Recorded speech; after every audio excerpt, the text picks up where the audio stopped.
नमस्कार, welcome to career 247। मैं हूं प्रशांत धवन। नाउ एक ऐसे टाइम में जब भारत और पाकिस्तान दोनों देशों ने एक दूसरे के जो एम्बेसडर्स हैं, हाई कमिश्नर्स हैं, इनको निकाल दिया है। रिपब्लिक ऑफ बलूचिस्तान ट्रेंड कर रहा है। बलूचिस्तान के एक्टिविस्ट भारत को कह रहे हैं कि अब समय आ चुका है, हमको ऑफिशियल सपोर्ट दो। नई दिल्ली में एक ऑफिस ओपन करो जहां पर लिखा होगा the Republic of Balochistan, it is finally time, India should take the big step. Now इस टॉपिक पर और डिटेल में जानकारी प्राप्त करने से पहले एक बहुत इंपॉर्टेंट बात मैं आपको यह बता दूं। पाकिस्तान की सरकार ने, जी हां, पाकिस्तान की सरकार ने मेरी वीडियोस को बैन करना शुरू कर दिया है। रिसेंटली ईमेल सामने आया, मैंने ये वीडियो करी थी अपलोड। पाकिस्तान के बहुत सारे फाइटर जेट्स गिरे गए थे और सिमिलरली कुछ और वीडियोस भी हैं। पाकिस्तान की सरकार ने यूट्यूब को करी एक लीगल कंप्लेंट और ये कहा कि ये वीडियो देखकर हमें हो रही है पीड़ा, तो इसको बैन कर दीजिए। और सिमिलरली नीतीश राजपूत और आई थिंक कुछ और भी इंडियन यूट्यूबर्स हैं, पेट्रियाटिक इंडियन यूट्यूबर्स हैं डिफेंस की फील्ड में, उनकी वीडियोस पाकिस्तान ने बैन करनी शुरू कर दी है। और अब होगा क्या कि जो प्रो पाकिस्तान यूट्यूबर्स हैं, जो डिपेंड करते हैं पाकिस्तान बांग्लादेश पर अपनी व्यूअरशिप पर, उनकी जनता को अपीज करती है। मैं आपको लंबे समय से कहता आया हूं, कमेंट सेक्शन में झांक कर देख लो, आप समझ जाओगे कि जनता कहाँ की है। सो आई थिंक उनको ये काफ़ी प्रमोट करेंगे, उनको बूस्ट करेंगे।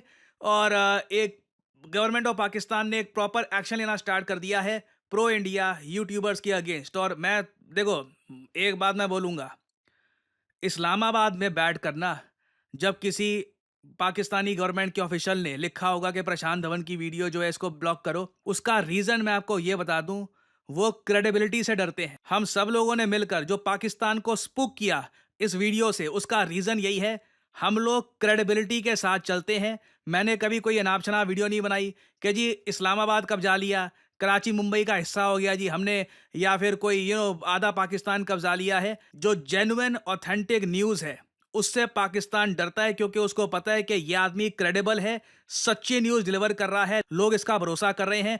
और सिंस अब ये हमको एक्सपोज कर रहा है कि हमारे फाइटर जेट्स गिरे हैं, लिटरली आप पाकिस्तान के एयर बेसिस में देख लो, इनके जो हैंगर्स हैं ये तक डिस्ट्रॉय कर दिए गए हैं। तो अब ये हर तरफ जो भी क्रेडिबल यूट्यूबर्स हैं इंडिया की साइड से, इनको बैन करने का प्रोसेस शुरू कर चुके हैं। और आप एक बात नोट करना, कोई जो हमारे न्यूज़ चैनल है जो कुछ भी बोल रहे थे कि ये इस्लामाबाद कब्जा लिया वगैरह, उनको पाकिस्तान छेड़ेगा भी नहीं, क्योंकि उनको पता है क्रेडिबिलिटी इनकी कुछ है नहीं, लोग इनका वैसे भी विश्वास करने नहीं वाले। तो ये मैं आपको बता दूं, क्रेडिबल इंफॉर्मेशन, सच्चाई के साथ जब आप खड़े रहोगे और आप सच्ची बात करोगे ना, तभी पाकिस्तान जैसे देश डरते हैं और यूट्यूब को बोलते हैं कि जी ये वीडियो छुपा दो, इससे हम लोग एक्सपोज हो जाएंगे।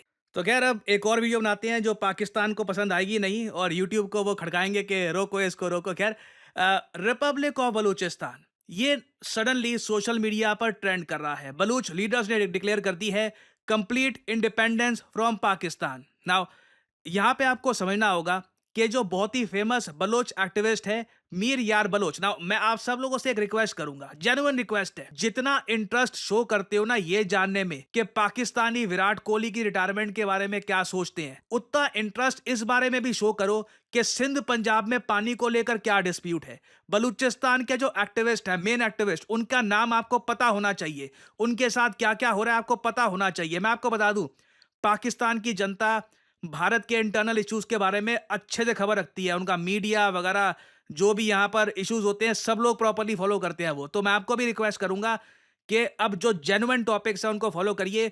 मीर यार बलोच के बारे में मैं वैसे आपको ये बता दूं, मीर यार बलोच एक रिनाउंड राइटर हैं और बहुत बड़ी एडवोकेट है बलूच राइट्स की। सोशल मीडिया पर ये काफी बार पाकिस्तान की सरकार को टारगेट कर चुकी हैं और इन्होंने 9 मई को डिक्लेयर किया था कि बलूचिस्तान अब आज़ाद हो चुका है, बलूचिस्तान अब एक आज़ाद देश है। और अब हम देख रहे हैं कि बलूचिस्तान के बाकी एक्टिविस्ट डायरेक्टली भारत सरकार को कह रहे हैं कि अब समय आ चुका है कि आप पहला देश बनिए, इंडिया पहला कंट्री बन सकता है टू डिक्लेयर कि बलूचिस्तान एक कंट्री है, रिपब्लिक ऑफ बलूचिस्तान एक कंट्री एग्जिस्ट करता है और ये देश इंडिपेंडेंस चाहता है फ्रॉम पाकिस्तान। इधर आप देख पाओगे ऐसी इमेजेस सोशल मीडिया पर बहुत आई है पाकिस्तान से कि Baloch and Indian friendship is the only weapon that will dent, damage and destroy the devil Pakistan. Baloch and India hearts, are hearts beat for freedom. तो देखिए, बलूचिस्तान में जज्बा है आज के समय आज़ादी का। ये लोग जानते हैं कि पाकिस्तान के साथ रहकर कुछ इनकी ना तरक्की होगी, ना इनके यहाँ कुछ डेवलपमेंट होने वाली है, ना इन पर जो आज के समय जो अत्याचार हैं ये रुकने वाले हैं। इनको पता है रिपब्लिक ऑफ बलूचिस्तान बनाना होगा, तभी यहाँ के लोग अपनी जो डेस्टिनी है इसको रीच कर पाएँगे। नाउ अब देखो, कुछ आप में से कुछ लोग क्या कह सकते हैं कि बलूचिस्तान का जो मैप है, जो रिपब्लिक ऑफ बलूचिस्तान की बात की जाती है, इसका जो मैप है, ये कुछ ज़्यादा बड़ा ही नहीं है वर्ल्ड मैप पे। इसमें ईरान, अफ़गानिस्तान का भी एरिया दिखाते हैं। ये वैसे मैं आपको दिखा देता हूँ और फिर मैं थोड़ा-सा क्लैरिफ़ाई कर दूँगा कि ये लोग अभी के लिए क्या माँग रहे हैं। नाउ सोशल मीडिया पे आप अगर जाओगे तो रिपब्लिक ऑफ बलूचिस्तान का काफ़ी बार कुछ ऐसा मैप आपको दिखेगा। इधर ऑब्वियसली पाकिस्तान का बहुत सारा एरिया है, अफ़गानिस्तान का एरिया है, ईरान का बहुत सारा एरिया है, क्योंकि देखिए बलोच एक एथनिसिटी है, जैसे पंजाबी, पंजाबी एक एथनिसिटी है। पंजाबी आपको भारत में भी मिलेंगे, पाकिस्तान में भी पंजाबी है बहुत सारे। उसी तरीके से बलोच जो लोग हैं, ये ना सिर्फ पाकिस्तान में हैं, ये अफ़गानिस्तान में भी रहते हैं, ईरान में भी रहते हैं। और जब ये बात की जाती है कि बलोच लोगों का देश बनेगा ना, तब काफ़ी बार इस टाइप के लैंड मास की बात की जाती है। इंडिया इसको सपोर्ट नहीं कर पाएगा, जैसे आप लोग समझते हैं, क्योंकि अगर मान लो हम कल को एक खोलते हैं दिल्ली में काउंसिल के जी बलूचिस्तान का ऑफिस वगैरह है, तो उस केस में ईरान आपत्ति कर सकता है, अफ़गानिस्तान आपत्ति कर सकता है कि क्या इसमें हमारा लैंड भी होगा। तो मेरे हिसाब से सबसे इम्पोर्टेंट ये है कि बलूचिस्तान सेपरेटिस्ट ना एक प्रॉपर जो मैप है बलूचिस्तान का, रिपब्लिक ऑफ बलूचिस्तान अभी के लिए जो इनका मैप है ये बनाए। That is the most important thing. और अगर हो सके तो ये भी बोले कि इनकी यही बॉर्डर रहेगी, ये एक्सपैंड करके अफगानिस्तान ईरान में जाना नहीं चाहते, क्योंकि उससे लिटरली पाकिस्तान को एडवांटेज मिलता है। पाकिस्तान बाकी कंट्रीज को कह सकता है कि देखिए हमारी ज़मीन तोड़कर एक अलग से कंट्री बना दी जाएगी वगैरह, तो इसमें सारे कंट्रीज इकट्ठे आ जाएंगे। तो मैप बहुत ही ज़्यादा इंपॉर्टेंट है कि क्लैरिटी होनी चाहिए कि हम चाहते क्या हैं। फिर हम बात करते हैं कि Baloch activist, United Nations, Bharat, इन सब से क्या रिक्वेस्ट कर रहे हैं। ये मैं आपको ट्वीट दिखा रहा हूं मीर यार बलोच की। यहां पर ये कह रहे हैं, we have claimed our independence and we request India to allow Balochistan office and embassy in Delhi. Now ये करना मुश्किल होगा क्योंकि भारत में अभी तक ताइवान की एम्बेसी तो है नहीं। हाँ, ताइवान का ऑफिस है। अगर हम ताइवान का ऑफिस ओपन कर सकते हैं भारत में, तो बलूचिस्तान का क्यों नहीं। आई थिंक इस पर जेन्युइनली हमें सोच विचार करना चाहिए, क्योंकि भारत जब पहला कदम उठाएगा उसके बाद ही कई और देश हैं। I mean Armenia for example, मैं आपको गारंटीड कह सकता हूं, अगर भारत बलूचिस्तान का ऑफिस ओपन कर देता है, अर्मेनिया भी करेगा। उसके बाद कई और देश हैं जो आतंकवाद के अगेंस्ट है, वो भी ऐसा करेंगे। परहैप्स इजराइल ऐसा कर सकता है। शुरुआत कहीं ना कहीं भारत को करनी होगी। फिर इन्होंने कहा है कि यूनाइटेड नेशंस को रिकॉग्नाइज करनी चाहिए the independence of the Democratic People's Republic of Balochistan, और यूएन मीटिंग भी होनी चाहिए। नाउ ये काम मुश्किल होगा, गाजा के इशू को लेकर यूएन कुछ ज़्यादा कर नहीं पाया, बट यूएन की प्रेजेंस है गाजा में। आप देखोगे यूएन इन्वॉल्व है गाजा में, तो अगर फिलिस्तीन को लेकर यूएन इतना इन्वॉल्व हो सकता है, तो बिल्कुल इनको डेमोक्रेटिक रिपब्लिक ऑफ बलूचिस्तान को देखना चाहिए। बट ऐसा होगा नहीं, क्योंकि यूएन को आज भी काफ़ी हद तक जो इनकी बॉडीज़ हैं वहाँ पे बहुत सारा इन्फ्लुएंस है यूएसए का, और ऑफ कोर्स चाइना का भी है। तो चाइना तो ऑब्वियसली ये कभी अलाउ करेगा नहीं। यूएसए भी for some odd reason Balochistan freedom के हक में इतना है नहीं। बलूचिस्तान लिबरेशन आर्मी को यूएसए ने एक आतंकवादी संगठन डिक्लेयर कर रखा है।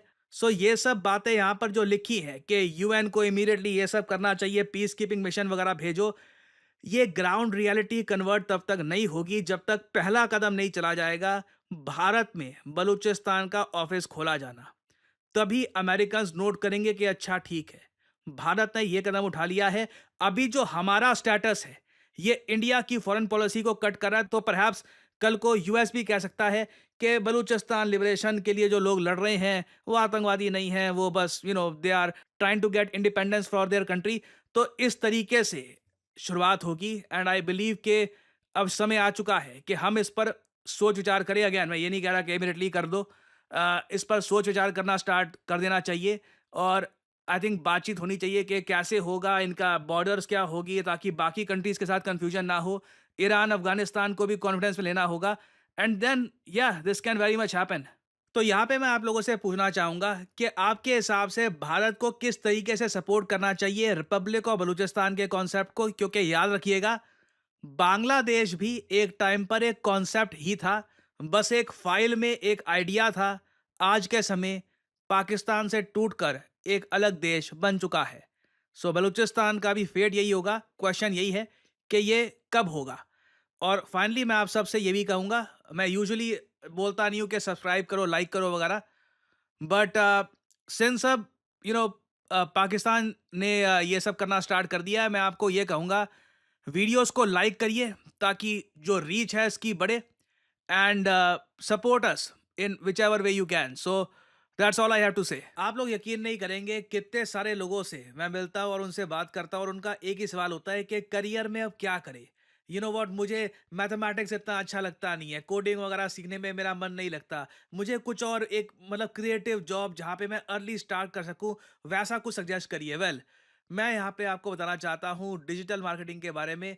डिजिटल मार्केटिंग के अंडर आपका करियर कैसा हो, इस फील्ड के अंडर आप बन सकते हैं डिजिटल मार्केटिंग असिस्टेंट, आप बन सकते हैं एक एसईओ राइटर, आप बन सकते हैं सोशल मीडिया स्पेशलिस्ट, आप बन सकते हैं एक एसईओ मैनेजर, एक कंटेंट मैनेजर। डिजिटल मार्केटिंग के अंडर आपको जॉब मिल सकती है वेरियस सेक्टर्स में, और ये जॉब्स लगातार बढ़ती जा रही हैं। एंड सिमिलरली आप देखोगे डिजिटल मार्केटिंग के जो कोर्सेज हैं ये भी दुनिया भर में, चाहे यूएस हो, यूरोप हो, हर जगह ये कोर्सेज बढ़ते जा रहे हैं। और आप एक बात नोट करिएगा, ज़्यादातर जो ये कोर्सेज हैं बहुत ज़्यादा महंगे होंगे, सिर्फ इंग्लिश लैंग्वेज में होंगे, और ये कोर्सेज बहुत छोटे होते हैं, 2-3 महीनों में ना हो गया कोर्स हो गया आपका, आपको बस आगे भेज दिया जाएगा।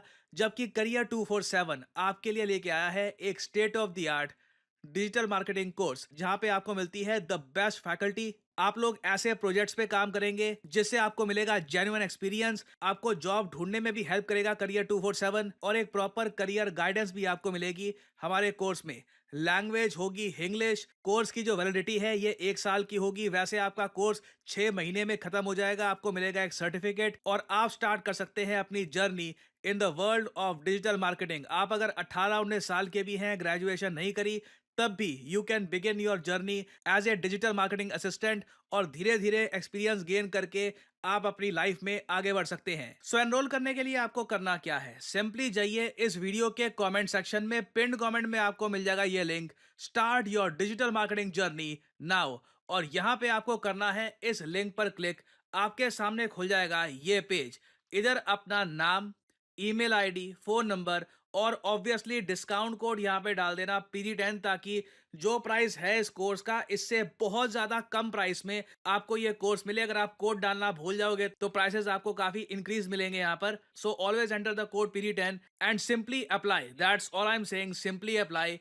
करियर 247 की तरफ से कंसल्टेंट आपको कॉल करेंगे, आप बात कर सकते हैं, जानकारी और ज्यादा प्राप्त कर सकते हैं, और आप स्टार्ट कर सकते हैं अपनी journey in the world of digital marketing. और याद रखिएगा, this is not just digital marketing, this is digital marketing with generative AI। So इसी नोट के साथ यह है वीडियो का अंत। Thank you for listening, and as I always say, may the gods watch over you.